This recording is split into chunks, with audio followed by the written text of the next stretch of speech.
You have a radical. So in order to solve this, we isolate our radical expression, which is already done. We undo the radical. The index is 3. We take each side to the power of 3.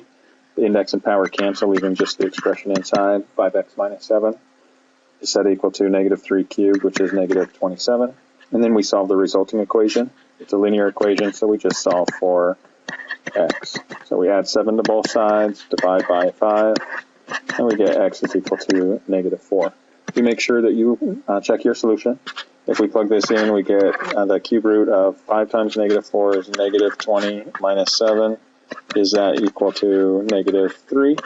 And when we look at that, the cube root of negative 27 is equal to negative 3. So our solution checks. In problem B, again, we recognize we have a radical. We isolate the expression.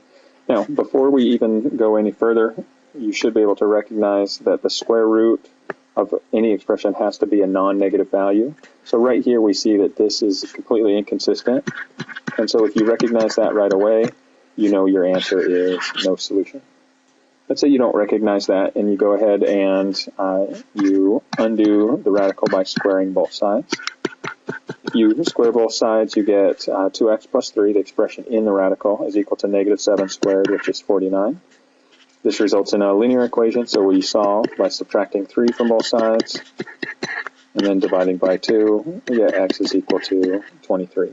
If we substitute this back into the original expression to check it, we get the square root of 2 times 23 is 46, plus 3, and we want to see, is that equal to negative 7?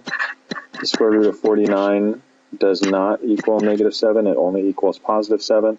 And so you would see that this is an extraneous solution, therefore your answer would be no solution.